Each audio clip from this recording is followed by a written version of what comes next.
6:49 right now, time for the morning rush. An Albuquerque man is beginning his prison sentence this morning after being convicted of robbing a mail carrier last year. 30-year-old Daniel Trujillo will spend 4 years behind bars. It's for committing letter carrier armed robbery earlier this year. Investigators say that Trujillo admitted to the crime after being shown surveillance video. State police are looking for a teen accused of causing a crash while driving drunk. State police say 19-year-old Darren Snyder sped past one of their patrol cars back in April. This was in Gallup when officers began chasing him. The teen ran a red light, causing a truck to collide into the side of his car. A warrant is now out for Snyder's arrest. The owners of Past, Present, and In Between thrift store near Lomas and San Mateo say they are considering calling it quits after a number of recent break-ins. The owners say that they have spent over $30,000 on fixing busted windows from thieves. The owner says on top of the break-ins, her family has also been threatened with guns. Erica. And here's a look at our school day forecast. Temperatures are cool this morning. By the afternoon, it's going to be a hot and dry day. Don't have to worry about any storms this afternoon. President Joe Biden will be giving an address on climate change today right here in New Mexico. This afternoon, the president is set to discuss what the administration is calling a boom in clean energy manufacturing. He will then fly to Salt Lake City as he concludes his 3-day trip through the Southwest. Well, something to keep in mind for your morning commute. The San Pedro Bridge is closed. That's following yesterday afternoon's heavy rainfall. The city's Department of Municipal Development says that they are worried about the part of the foundation of the bridge falling. That was after a pylon was damaged by flooding in the arroyo. Well, inspectors are expected to assess that damage later on today. The Biopark's electric tram is shut down until further notice due to mechanical problems, and this is not the shuttle's first setback. It was supposed to open last summer, but delays in supply chain issues pushed it to this past February.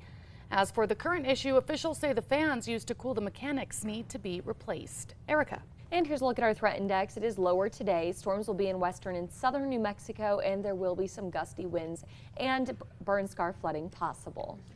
Residents of Santa Barbara Martineztown in Albuquerque, they are requesting an historic protection overlay to preserve the neighborhood's cultural and historic charm.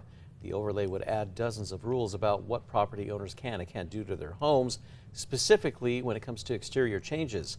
The most recent application is on the agenda. That's at the Landmarks Commission meeting happening tonight. A Clovis teen got a unique opportunity to participate in Steph Curry's second annual underrated golf tour. Clovis High grad Jolie Atkins was able to play on professional courses in Florida, Ohio, Nevada, and Washington State as part of a tour program dedicated to diversifying the sport. She also learned from some of the best coaches in the sport as well. Erica. And here's a check on traffic. The maps are clear, no accidents or slowdowns as of now. And here's a look at Tracker heading east on I-40 towards San Mateo. And it's looking like things are actually backing up already in this area. This teenager flipped out for her new world record. 15-year-old Mia Peterson flipped over 12 people from a quarter pipe while on roller skates. Once she started clearing 10 people with ease, Peterson says she was encouraged to go for the record. The young skater says it is a dream come true to see her name in the record book. Time now for the 5 facts. At number 5, a plan to revitalize stretches of road along the original Route 66 has now been approved by both the city of Albuquerque and Bernalillo County. The plan covers Sunset Road and Isleta Boulevard all the way from Central to Isleta Pueblo. The city also passed their resolution to expand the Route 66 restoration projects in partnership with the county on Monday night. At number 4, the Biopark's electric tram is shut down until further notice because of mechanical problems. This is not the first problem they've had with the shuttle. That opened back in February. When asked more about details on what broke on the tram this time, the city told News 13 some of the fans used to cool the mechanics need to be replaced. And number 3, it's going to be a drier day for us in the metro, and there will be showers and thunderstorms in western and south central New Mexico. At number 2, later today, President Joe Biden will be speaking to a crowd at a production facility right here in New Mexico. This afternoon, the president is set to discuss what the administration is calling a boom in clean energy manufacturing. APD is once again advising drivers in the metro to avoid I-25 south of the Big I and I-40 west of the interchange. This as the president makes his way to where he'll be speaking. And at number 1, state police are looking for a teen accused of crashing or causing a crash while driving drunk. State police say 19-year-old Darren Snyder sped past one of their patrol cars back in April in Gallup. That's with 2 other people in his car. And when officers began chasing Snyder, they say that the teen ran a red light, causing a truck to collide into the side of his car.